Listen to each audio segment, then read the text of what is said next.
Well, I'm really blessed. I trust you've been blessed by our study together while we were looking at Nimrod.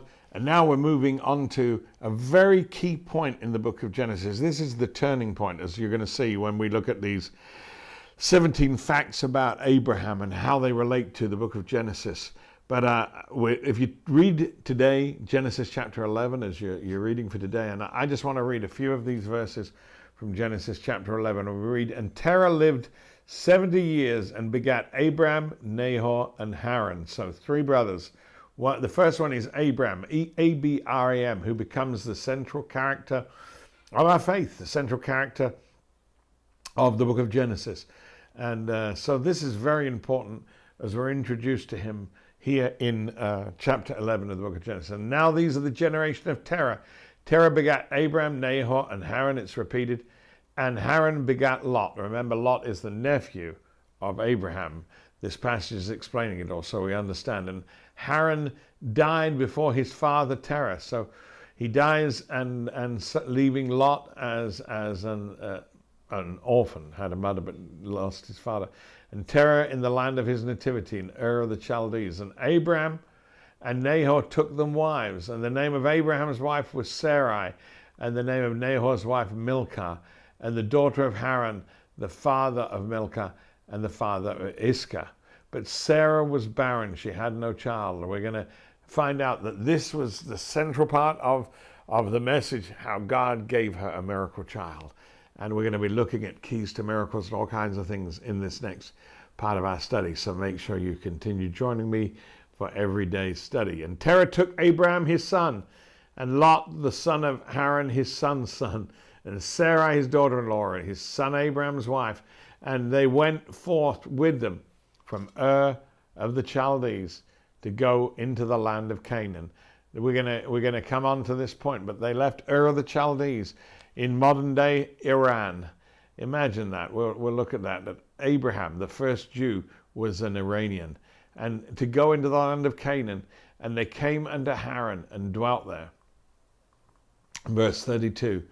And the days of Terah were 205 years, and Terah died in Haran. So in this chapter, we're introduced to this character who we know as Abraham, but is called Abram at the time, and we'll look at how changing his name was part of the key of him getting his miracle. And we're looking, Abraham is fascinating. He's a type of the Father, he's a type of Jesus. I've talked about Bible types, which are pictures, hidden pictures in the Bible. And Abraham is a type of God, a type of the Father.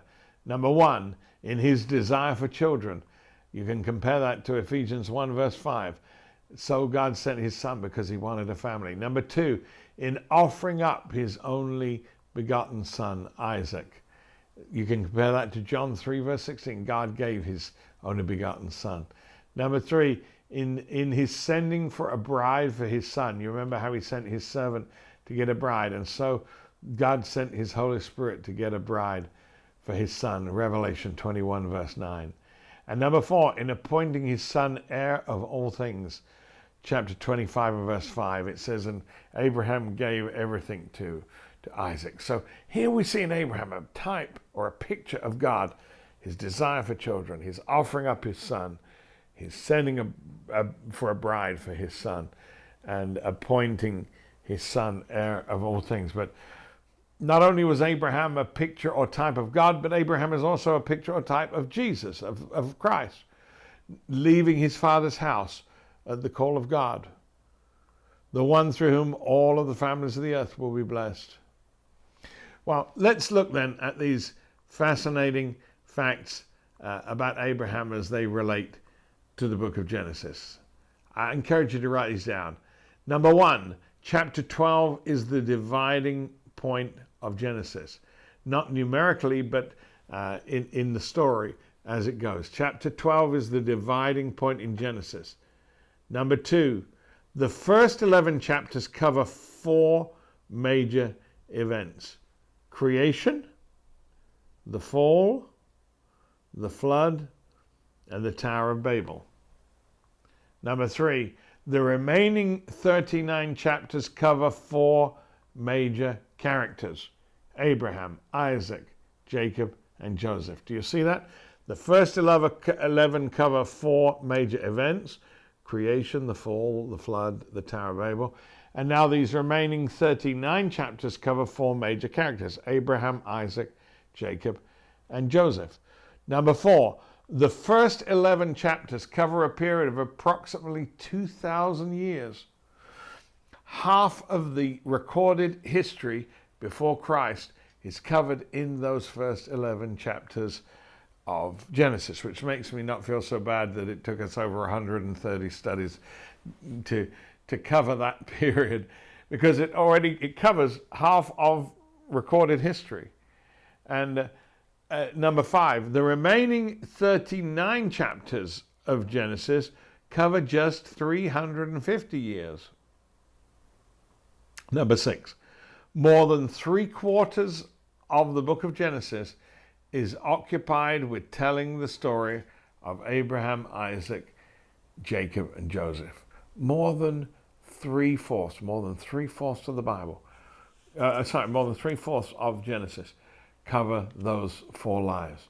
Number 7, the first 11 chapters cover a period longer than the rest of the Bible put together.